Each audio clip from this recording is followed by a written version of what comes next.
The Lakers are something special, man. What an entertaining basketball game we just got to watch, and the Lakers are really starting to look like a real contender.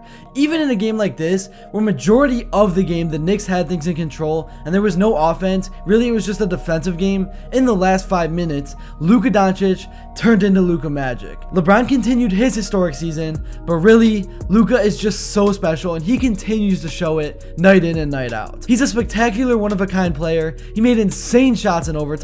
It was a vintage performance, and nobody is looking like more of a clown day by day right now than Nico Harrison. And this just has to be gut-wrenching for Mavs fans to watch. I mean, we are watching Luka become the leader of this team. Obviously, it's still LeBron's team, but Luka has taken command of the offense, and I just can't believe that this guy is a Laker. It's like that we are living in an alternate universe. It is just like, how did the NBA let this happen?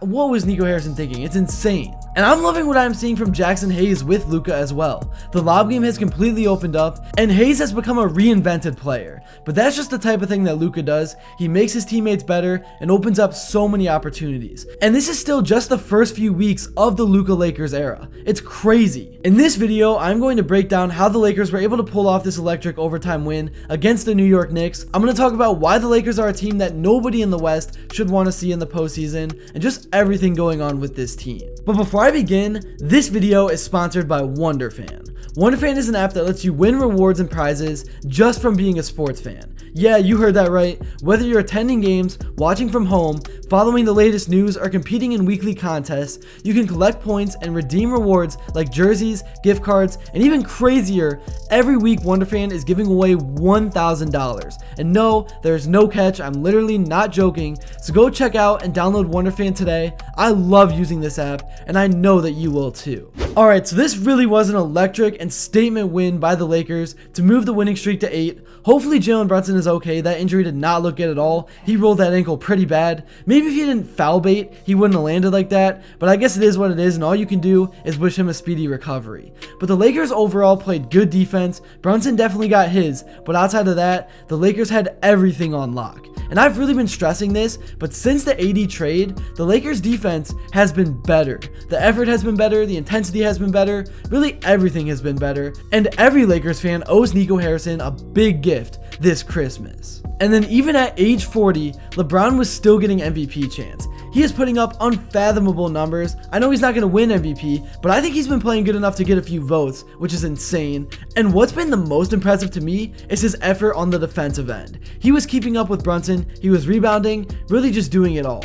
He especially grabbed a big rebound off the missed free throw in overtime, which led to more free throws, which ultimately sealed the deal. I mean, guys, come on now. LeBron led the team in rebounding at age 40. The GOAT debate's over. It's been over, but I've already talked about that enough. I know a lot of you guys get pissed at me for saying that. I'm just here to talk about this Lakers team and how dominant they have been. Knicks fans just have to be distraught. I'm recording this right after the game, so I haven't got to see Stephen A. Smith's reaction yet, but I'm sure it will be something. And the Lakers are beginning to slowly but surely separate themselves as the 2 seed, and the most important thing about this run is that the Lakers are winning in different ways. Sometimes it's through scoring, and then tonight, it was just being gritty and physical. The game took a lot out of everyone. Luka even said in his postgame interview that he was gassed, but the thing that the Lakers are showing is how much chemistry they can build in a very short amount of time. And I don't think anyone could have asked for a better start to the Luka LA era. Like I mentioned earlier, I've been really impressed with Jaxson Hayes, like really impressed. He grabbed some huge rebounds, his effort was at 100% tonight, he had a huge tip rebound that led to a big 3 that ultimately helped push this game to overtime, and then the lobs have obviously been fun to watch as well. In terms of stats from this game, Luka played 43 minutes, he's obviously completely off that minutes restriction, and he had 32 points, 7 rebounds, 12 assists, and 4 steals. Like I'm telling you guys, 4 steals. His effort on the defensive end has been phenomenal, and he's not a bad defender. It was just all about the effort that he wasn't giving in Dallas, and he was plus 16 from the floor, even though he only shot 9 at 23. He is just the ultimate impact player. He's a superstar, so even when he's not shooting the ball well, he still is always the best player on the court. Dorian Finney-Smith played a full 40 minutes and had 2 points. That's not going to cut it. He was 1 for 5. I know he's not a guy that takes a ton of shots. He doesn't have high volume, but still. 40 minutes, only 2 points. That is not good. He did have 5 rebounds though. And then Austin Reeves, he played 31 minutes. He had 8 points and 6 rebounds. He was 2 of 13. Definitely not his best night, but hey, it happens. And then Jaxson Hayes played a full 33 minutes and had 8 points, 5 rebounds, and 3 assists, and 2 blocks. I thought he played pretty well. He was 3 of 5 and +5 in terms of plus minus. And then LeBron freaking James played 43 minutes and had 31 big points with 12 rebounds and 8 assists, just 2 shy of getting a triple-double. And in 43 minutes, he only turned the ball over 3 times. And he also shot about 50% from the field. King James is just doing things that only King James can do. In terms of the bench, Dalton Knecht played 20 minutes. He had 11 points and 4 rebounds. Definitely a solid game from him. And then Gabe Vincent played 21 minutes and had 12 points and was 4 of 5 and was a perfect 4 of 4 from behind the line shooting threes. More than impressive. He was one of the big X factors off the bench. And then the last 2 guys that got minutes was Jared Vanderbilt. He played 16, had 2 points and 5 rebounds. He did have 2 steals. And then Trey Jemison had 7 points and 4 rebounds in 13 minutes. So pretty solid out of him. Man, it really is just scary what the Lakers are doing. They look good. They look like a team that you don't want to mess with. I'm not saying that they're better than the Thunder, but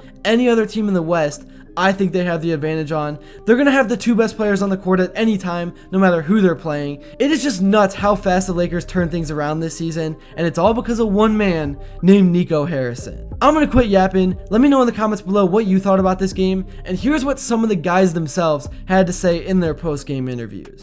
Just our physicality. Starting 4th quarter, I think our physicality was next level. We got stopped, and then we played basketball. Just asked how you were doing. You said, I'm tired. What did this one take? A lot. They're a great team. They have great players, and it's a tough win. We got now 8 in a row, and every game is a battle for us. Night like tonight, when felt like a lot of things didn't go our way, and what wasn't easy. They often can come from your non-stars. And, I thought Jackson's defense in the second half, Gabe's shot making was huge. I mean, Gabe doesn't make those 4 threes. We're not even in the game. I think for the group overall, once we reached their level of effort and how hard they were playing, we were right there, and we all felt that in the second half. And again, it goes back to the poise thing. You make a run, you get it to 8, they go back up to 10 or 11. You make a run, you get it to 7, it goes back up. And our guys just stayed the course and refused to give in and let go of the rope. That's really all I got for this video. Thank you all so much if you made it to this point. And if you enjoyed and haven't yet, please be sure to drop a like and subscribe, because your support truly does mean the world. And also, let me know what you would like to see next. And until then, I will see you all later.